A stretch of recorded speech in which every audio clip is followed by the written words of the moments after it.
नमस्कार। मैं प्रद्युमन जोशीला।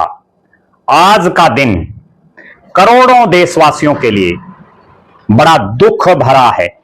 जी हां, आज करोड़ों भारतवासी जिनको चाह रहे थे वो शख्स हमारे बीच नहीं रहे। इस दुनिया को उन्होंने अलविदा कह दिया। एक ऐसा शख्स जिसने सिद्धांतों की राजनीति की, एक ऐसा शख्स जिसने अपनी अंतिम सांस तक किसानों के लिए, ग्रामीणों के लिए, देशवासियों के लिए जीने का काम किया। नाम है सत्यपाल मलिक। 4 राज्यों के राज्यपाल रहे, सांसद रहे, बड़े प्रखर वक्ता रहे। पूरा विस्तार से मैं इस वीडियो में आपको बताऊंगा। और संयोग देखिए, आज जिस दिन उन्होंने इस दुनिया को छोड़ा, इससे ठीक 6 साल पहले आज ही के दिन धारा 370 तोड़ी गई। और जब वो तोड़ी गई तब जम्मू कश्मीर के राज्यपाल सत्यपाल मलिक साहब थे। विस्तार से वीडियो में मैं आपको बताऊंगा कि कैसा कारवां रहा सत्यपाल मलिक का, क्या क्या अड़चनें आई उनके राजनीतिक और सामाजिक जीवन में, और क्या क्या गुल खिलाए मलिक साहब ने। विस्तार से देखने से पहले आप सभी दर्शकों से अनुरोध है कि YouTube पर हमारे चैनल को सब्सक्राइब करें, बेल आइकन घंटी का बटन अवश्य दबाएं, वीडियो को ज्यादा से ज्यादा शेयर करें, वीडियो को हाइप जरूर करें, अपने विचार कमेंट के माध्यम से लिखें। जो दर्शक निष्पक्ष, निर्भीक और स्वतंत्र पत्रकारिता में विश्वास रखते हैं वो हमें निरंतर आर्थिक सहयोग जरूर करें। उसके लिए आप हमारे मोबाइल नंबर 9416674472 9416674472 पर गूगल पे या फोन पे जरूर करें।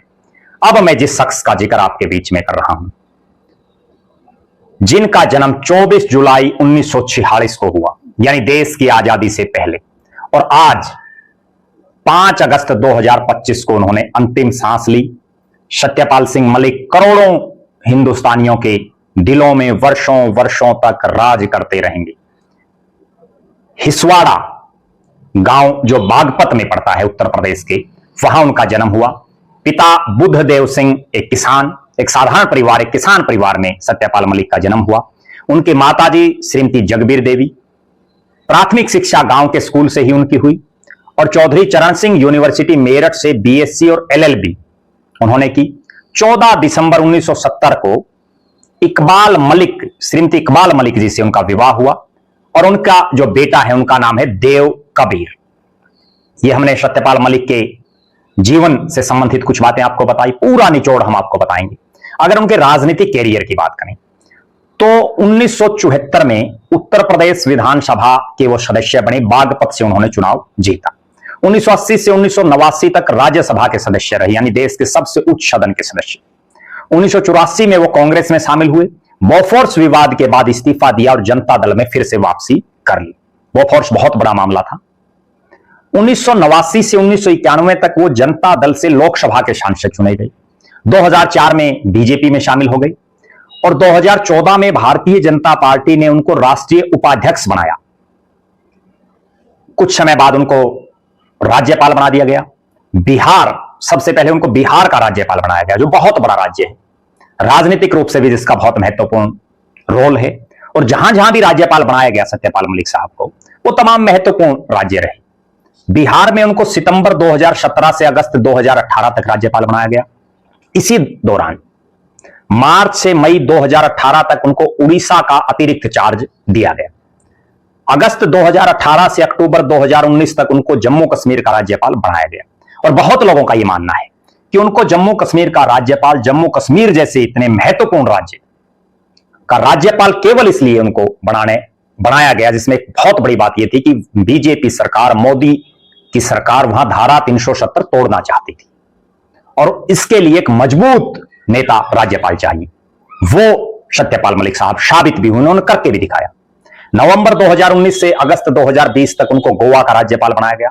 अगस्त 2020 से अक्टूबर 2022 तक मेघालय के राज्यपाल वो रहे। ये कुल मिलाकर के उनका जो है राजनीतिक सफरनामा। इसके बाद वो किसान मूवमेंट में या सामाजिक संस्थाओं से जुड़े रहे, सामाजिक आंदोलनों में उन्होंने बड़ा बढ़ चढ़ करके भाग लिया। पहले मैं आपको यह बता दूं कि आज ही के दिन यानी 5 अगस्त 2019 को जम्मू कश्मीर को अनुच्छेद 370 और 35A के द्वारा दिए गए विशेष दर्जे को हटाने के लिए संसद ने मंजूरी दी। और जब यह मंजूरी दी संसद ने, उस समय केंद्रीय गृह मंत्री अमित शाह ने भी कहा था कि ऐतिहासिक भूल को ठीक करने वाला ऐतिहासिक कदम उठाया गया है। और यह कदम उठाने में और इसको लागू करने में अगर किसी शख्स का सबसे बड़ा रोल है तो वो सत्यपाल मलिक साहब का है। जम्मू कश्मीर को 2 केंद्र शासित प्रदेशों जम्मू कश्मीर और लद्दाख में बांट दिया गया। सत्यपाल मलिक साहब, अगर, बहुत मैं कड़वी बात कह रहा हूं, अगर सत्यपाल मलिक साहब उस समय जब धारा 370 हटाने की कार्रवाई चल रही थी जम्मू कश्मीर के राज्यपाल ना होते तो क्या पता वहां क्या घटना हो जाती। जो लोग ये कहते थे कि धारा 370 नहीं हटने देंगे, खून की नदियां बह जाएंगी, वहां खून की एक बूंद भी नहीं बही। इससे आप अंदाजा लगाया जा सकता है कि सत्यपाल मलिक का कितना बड़ा राजनीतिक तजुर्बा रहा, जिसका फायदा नरेंद्र मोदी की सरकार को भी मिला और जिससे जो बीजेपी की वर्षों की एक आश और उम्मीद थी, जो एक नारा था कि एक देश एक विधान एक संविधान, एक देश एक झंडा, वो पूरा करवाने में अगर किसी का योगदान रहा तो उसमें सत्यपाल मलिक साहब का नाम पूरी जिंदगी स्वर्णाक्षरों में लिखा जाएगा। क्योंकि धारा 370 ऐसा पेचीदा मामला था जिसको हटाने की हिम्मत कोई सरकार नहीं कर पा रही थी, लेकिन जम्मू कश्मीर का राज्यपाल बनते ही सत्यपाल मलिक साहब ने वो काम कर दिखाया जो आज तक कोई नहीं कर पाया। दिल्ली के राम मनोहर लोहिया अस्पताल में एक बहुत लंबी बीमारी के बाद उन्होंने अपनी अंतिम सांसें ली। लंबे समय से वो किडनी की बीमारी से जूझ रहे थे। 11 मई को उनके हालात बहुत ज्यादा बिगड़ने पर उन्हें अस्पताल में भर्ती करवाया गया। 4 महत्वपूर्ण राज्यों का उनको राज्यपाल लगाया गया। ये इस चीज को इंगित करता है कि सत्यपाल मलिक का राजनीतिक रूप से कितना बड़ा कद रहा। सत्यपाल मलिक ना केवल एक राज्यपाल के तौर पर बल्कि एक सामाजिक नेता के तौर पर वर्षों वर्षों युगों युगों तक जाने जाएंगे। अब मैं उनकी आपको कुछ एक ऐसी बातें बताता हूं जो उन्होंने बड़ी बेबाकी से रखी और ऐसी बातें रखी जिनकी कल्पना नहीं की जा सकती। और कोई इतने बड़े पद पर कोई आसीन हो वो शख्स ऐसी बातें नहीं करता अक्सर। सत्यपाल मलिक साहब ने किसानों के हक और हकूक की लड़ाई लड़ी। अपने अंतिम सांस तक किसान के लिए उन्होंने आवाजें उठाने का काम किया। सत्यपाल मलिक जब राज्यपाल बने वो भी ऐसो आराम का जीवन जी सकते थे, लेकिन जब किसान आंदोलन हुआ, ये वही सत्यपाल मलिक हैं जिन्होंने संवैधानिक पद पर होते हुए किसानों के पक्ष में आवाज उठाई। ये वही सत्यपाल मलिक हैं जिन्होंने आवाज उठाई कि किसान को उसका हक दिया जाए। किसानों के कार्यक्रमों में हिस्सा लिया इन्होंने, सामाजिक कार्यक्रमों में हिस्सा लिया। और आज जब वो हमारे बीच में नहीं है, करोड़ों आंखें नम हो चुकी हैं किसी अपने के जाने की वजह से। सत्यपाल मलिक ने नरेंद्र मोदी और भारतीय जनता पार्टी की सरकार की जो कमियां थी वो जनता के सामने लाने का उन्होंने काम किया।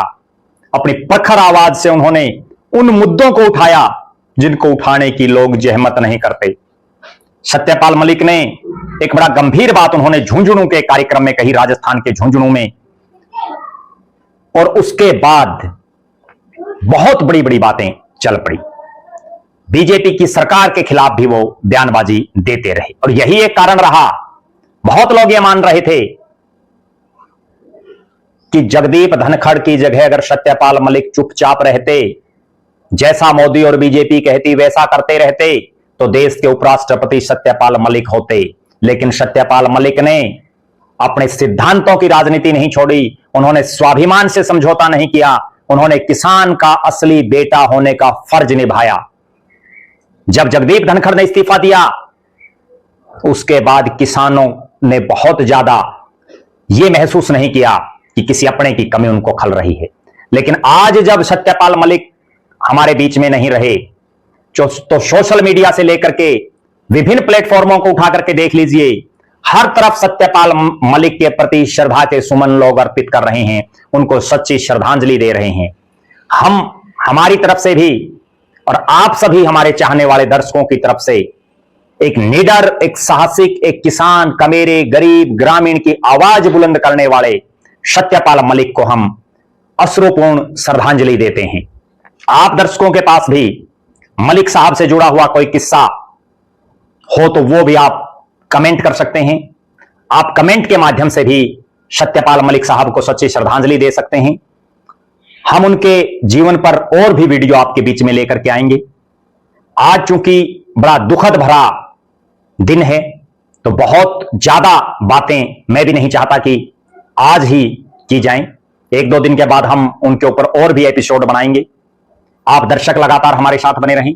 हमारे फेसबुक पेज को लाइक और फॉलो करें, यूट्यूब पर चैनल को सब्सक्राइब करें, बेल आइकन घंटी का बटन अवश्य दबाएं, वीडियो को ज्यादा से ज्यादा शेयर करें, वीडियो को हाइप जरूर करें, अपने विचार कमेंट करें। जो दर्शक आर्थिक रूप से सक्षम हैं वो हमें आर्थिक सहयोग जरूर करें और परमपिता परमात्मा से हमारी यही कामना है कि वो सत्यपाल मलिक साहब की आत्मा को शांति दे, उनके परिवार को ये एक बहुत बड़ा जो दुखों का पहाड़ टूटा है इसको सहने की शक्ति दे। बहुत बहुत धन्यवाद। आपका अपना प्रद्युमन जोशीला।